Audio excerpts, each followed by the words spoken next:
Salut à tous, c'est Bang de la chaîne No, bienvenue sur cette vidéo qui aujourd'hui va parler d'un paradoxe que j'observe assez souvent dans le travail personnel et qu'on peut avoir bien sûr dans l'accompagnement avec nos partenaires. C'est cette logique un peu particulière de dire il faut prendre nos responsabilités, donc agir, penser, mettre en place et être d'une certaine façon en admettant que l'ensemble des conséquences de nos comportements, de nos actes, de nos pensées puissent être notre responsabilité ou notre co-responsabilité, même s'il y a des moments où on ne peut pas tout gérer.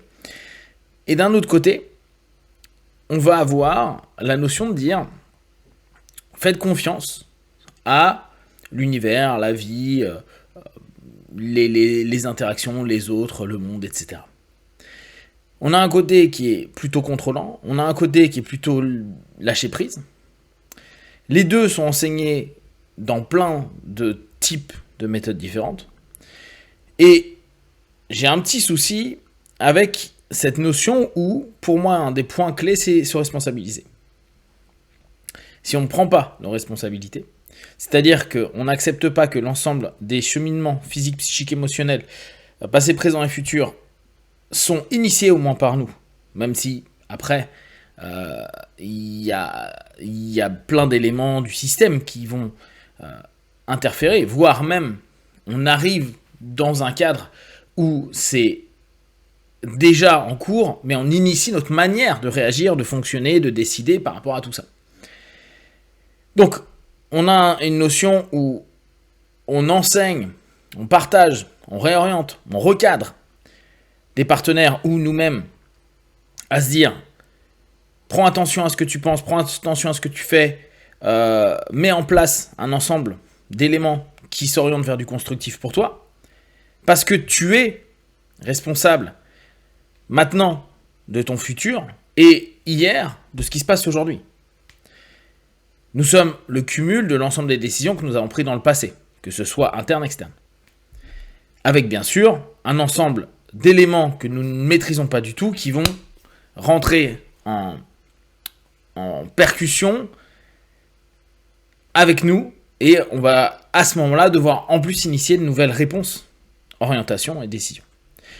Donc, c'est facile de dire mon passé, c'est à cause de papa, maman, mon chat, mon chien, mon frère, ma soeur, mon cousin, mes profs, mon dernier boulot, ma femme, mes enfants, etc. Sans jamais prendre sa responsabilité, même si on est d'accord qu'il peut y avoir plein de dissonances dans la vie. Mais il reste que nous réagissons. Fight, flight, freeze, si on reprend simplement cette notion-là. Alors, bien sûr, là on pourrait se poser même la question à se dire est-ce que je réagis spontanément, on va dire instinctivement, et dans ce cas-là, c'est un non-choix. Et jusqu'à quel moment je peux me décider de faire quelque chose, un pas en plus, qui peut-être me laissera dans du freeze, mais un tout petit peu plus. C'est complexe. Et d'un autre côté, et j'y pense parce que là je suis en train de relire les cours de Silver Manifesting et de Sylvain Intuition. Et il y a dans Intuition cette notion avec l'intelligence universelle. Avec le mot, c'est l'énergie source. Qu'importe de la sémantique que vous allez avoir, il y en a qui vont appeler ça Dieu, il y en a qui vont appeler ça la vie, l'univers, qu'importe.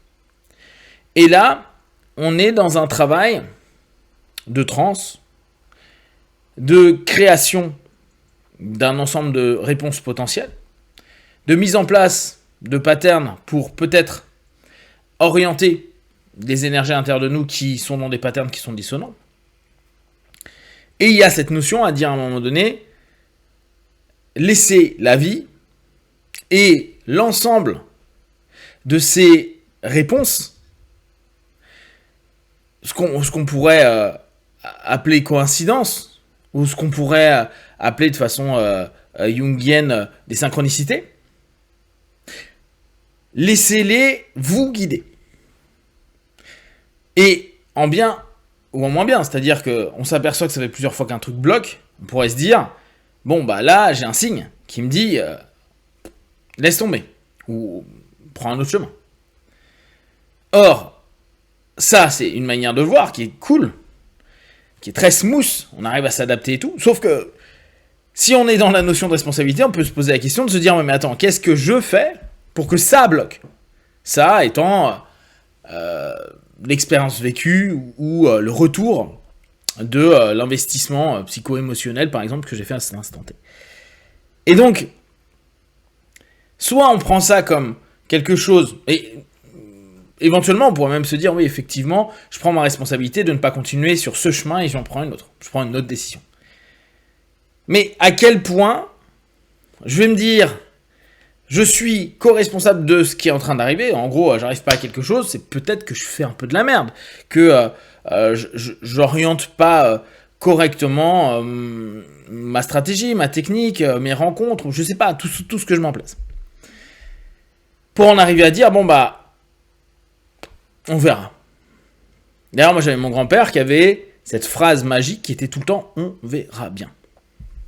Chose plutôt amusante, où il se bilait pas trop, en tout cas il montrait pas qu'il se bilait, et il se disait, bah vas-y, on va laisser faire la vie, et puis la vie va détricoter les choses. Mais d'un autre côté, dans le travail perso, on met souvent cette notion de dire, mais agis, mets en place, ose, fais, sois, exprime-toi. Si tu es absent de ce monde, t'attends pas à ce que le monde te donne ce que tu souhaites. Même si dans ta tête, c'est hyper sympa. Et là, on pourrait revenir d'ailleurs sur toutes les problématiques qu'il y a avec les personnes qui survendent la loi d'attraction. C'est pas parce que dans ma tête, je suis en train d'imaginer plein de choses que ces choses arriveront.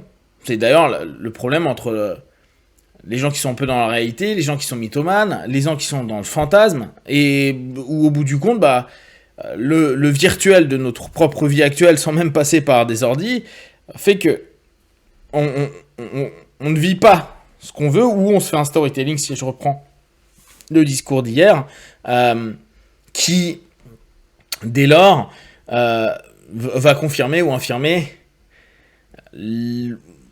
la perception que je veux avoir des choses. Dès lors, est-ce que on doit se dire, je fais un ensemble d'éléments et je m'arrête, et je prends en compte qu'à partir de maintenant, j'ai mis cette énergie, cette action, cette pensée, ma responsabilité jusqu'à ce niveau-là, et maintenant je laisse faire voir les choses, et dès lors, bah, ce qui arrive n'est plus de mon... ne sera plus drivé par mon intention, mon idée, ce qui peut être très cool, hein, pour les personnes qui sont en hyper contrôle et tout, se dire, bon bah voilà, j'ai fait au max, ou j'ai fait ce que je pouvais aujourd'hui, et maintenant, bah on verra bien. Mais dès lors, ça va être le placement dans cette espèce de notion où il y en a qui vont carrément être, c'est pas grave, on verra, et à un moment donné, on se dit, d'accord, mais quand est-ce que toi, tu prends en main ta pensée, ton être, différents éléments. Et c'est là vraiment, je trouve, où il y a un gros paradoxe dans le travail perso. Et ceux qui font, bah, laisse et aie confiance en la vie est cool. Bien sûr, tente de l'orienter dans ta tête, mais factuellement, tu verras, si tu observes les bons trucs, ça sera ok. Dans l'absolu, il n'y a pas une réponse. C'est juste que c'est assez complexe quand on est sur un travail perso ou qu'on accompagne des gens, de voir ce qui peut leur correspondre le plus, sachant que on peut aller dans certaines directions par des fuites, d'aller dans l'autre. Se dire, bon bah je vais faire confiance aux différents éléments que je vois comme étant des signes, peut aussi être une réponse de fuite par rapport à prendre des responsabilités. Ou inversement, prendre constamment des responsabilités peut être une fuite dans une notion de se dire, je dois lâcher des choses, par peur de plein de choses, que les choses ne se passent pas comme prévu, ou que ce ne soit pas vécu comme attendu et souhaité. Et dans cette intrication et dans ce cheminement-là, nous, en tant que praticiens ou personnellement, il y a une décision à prendre, la responsabilité, et peut-être après un lâcher-prise une fois qu'on a pris cette décision. Vous, vers quelle direction, même si bien sûr, hein, là je l'ai vraiment mis en deux plans, et puis on pourrait trouver d'autres plans, mais là c'est sur cela que je cogite pour l'instant, vers quel camp vous vous situez, et comment vous vivez avec justement cette façon de vous situer. Si vous avez des questions et des remarques, vous les partagez sur Facebook, YouTube. J'y répondrai le plus rapidement possible. Comme d'habitude, de tout ce que je propose, ne prenez que ce qui est bon et juste pour vous. Testez, observez, analysez et concluez. P1, ciao.